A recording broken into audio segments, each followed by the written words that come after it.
Deep in the Alaskan wilderness, far from civilization, lives Marty Meierotto, a mountain man who has spent years surviving in isolation.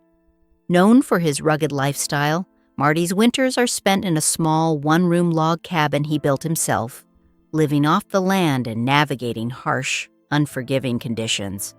His neighbors and friends are used to his disappearances for weeks at a time, trusting that his skill and resilience will keep him safe. However, recent events shook the local community when unusual smoke was spotted coming from his cabin, prompting concern. What seemed like a routine check on Marty's safety quickly turned into a mystery that left even seasoned Alaskan trappers bewildered. The story spreads not only because of the harsh Alaskan wilderness, but because something unprecedented was discovered inside Marty's Trapline hut, hinting at secrets the mountain man had kept hidden for years. The suspicious cabin.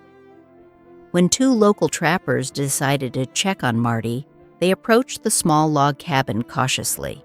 Snow covered the trails, and the usual tracks leading to and from the cabin were absent. This lack of movement immediately raised alarms. The door to Marty's cabin was slightly ajar, an unusual sight given Marty's habit of keeping everything meticulously closed and organized. Inside, the air was cold and heavy, and the cabin was in disarray. Items were overturned, and the normally precise organization of Marty's living space was disrupted. His coat and rifle were missing, giving the impression that someone left in a hurry. The trappers, familiar with Marty's habits, realized something was wrong. The scene suggested either foul play, a hurried departure, or some hidden truth that Marty didn't want discovered.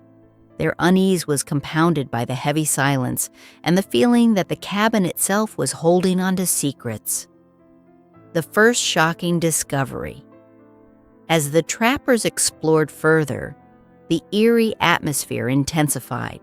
By the back of the cabin, they found something that caused them to freeze in fear. Whatever it was, it left them speechless and visibly shaken. They couldn't describe it, and the shock was so intense that they didn't even try to investigate further. Their reaction suggested that it was something deeply disturbing or unexplainable, far beyond a simple mess or animal intrusion. When they returned to town, they gave only a brief, cryptic report, avoiding details about what they had seen. Their silence fueled speculation and fear among the local Alaskan community. People began to wonder what could unsettle men accustomed to blizzards, predators, and extreme isolation. The incident transformed Marty's cabin from a symbol of rugged survival into a source of mystery and dread. Community reactions. Word of the trappers' discovery spread quickly, creating a mix of fear and curiosity. Some townsfolk speculated that Marty had left something sinister behind, while others thought someone else might have been inside the cabin. The story sparked debates, rumors, and whispered conversations, but few dared to investigate personally. Even those familiar with the wilderness, who had faced harsh storms and dangerous wildlife, admitted a sense of unease about the cabin. Its quiet, untouched snow, combined with subtle signs of recent activity, suggested that something unusual had occurred. This created a boundary that locals instinctively respected. The community's fear wasn't rooted in visible danger, but in the unknown, the sense that Marty's cabin now held a secret that was better left undisturbed, something beyond ordinary explanation. Returning to the cabin. Eventually, a small, carefully chosen search team decided to revisit the cabin. The team included 3 men with deep knowledge of the area: a wildlife officer, a longtime trapper, and someone who had once been close to Marty. Their goal wasn't adventure or recognition, but peace of mind, to understand what had unsettled the previous trappers. The journey to the cabin was challenging, even with partially melted snow. The path was still treacherous, and the air cold and heavy with the remnants of winter. From a distance, the cabin appeared smaller than expected, partially hidden by trees, and the usual signs of human presence were faint. The team approached cautiously, aware that the cabin's silence held a weight they didn't fully understand. Every step brought a growing awareness that the place was different, as if the wilderness itself was conspiring to preserve its secrets. Inside the cabin again. Upon entering the cabin, the team noticed that the interior resembled what the first trappers had described: disorganized, cold, and dimly lit. Frost had formed on surfaces, and objects appeared both aged and recently disturbed. The wood stove was cool but had remnants of a fire that suggested recent activity. Items like Marty's tools and personal gear were scattered, and marks on the floor hinted at something being dragged across it.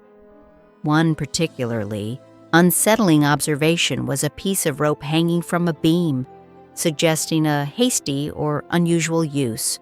Despite the familiarity of the cabin, the team felt tension and unease, as though the space itself was holding an unspoken truth. Their silence reflected the cabin's power to provoke fear, a reminder that some mysteries in the wilderness are felt rather than fully understood. Signs of disturbance. The subtle signs of disturbance in the cabin drew the team's attention. Marks on the floor and walls, partially displaced furniture, and missing items suggested either a hurried exit or something intentionally hidden. Notes and sketches left by Marty hinted at preparation, observation, and survival, but also contained cryptic entries that increased unease. These details painted a picture of a man organized yet disturbed, someone capable of both careful planning and unpredictable action.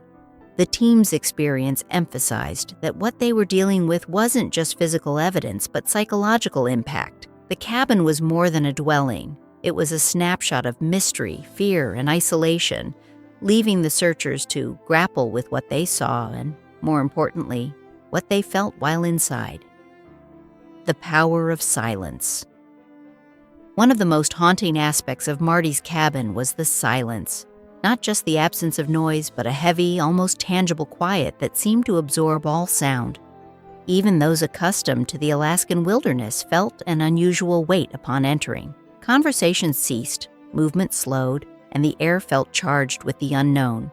This silence communicated as much as the physical signs of disturbance, instilling fear and curiosity simultaneously. The team's reluctance to speak about their experience highlighted the psychological effect of the space. It wasn't just what was visible that mattered. It was the feeling that something beyond comprehension lingered, waiting. The cabin's quiet became its own story, more impactful than any single clue could convey. The cabin as a mystery. As days passed, the cabin became the focus of speculation rather than observation. Locals debated what might be inside, some claiming faint lights or mysterious activity late at night. Theories ranged from Marty leaving something behind to an unknown presence occupying the space. The cabin transformed from a practical survival hut into a symbol of unsolved mystery, attracting fear and fascination in equal measure. Its hidden location, combined with subtle signs of human activity, left the town divided between curiosity and avoidance. The more people tried to understand, the less they felt they could. Marty's presence, whether physical or spiritual, seemed to linger, reinforcing the idea that some truths in the wilderness are impossible to fully uncover. Legacy of the Trapline hut. Marty Meierotto's cabin continues to stand, partially hidden by snow and the harsh Alaskan elements. It represents the resilience of a man who lived beyond ordinary limits and the mystery he left behind. For those who visit or hear the story, the cabin embodies both fascination and fear. While the specifics of what occurred inside remain elusive, the effect on the community is clear. It transformed the way locals perceive the wilderness and the people who inhabit it. The cabin is no longer just a survival shelter. It has become a symbol of secrets, human curiosity, and the unpredictable power of nature. The story of Marty Meierotto's Trapline hut remains alive, reminding everyone that some truths are felt more than seen, and some mysteries endure long after their discovery.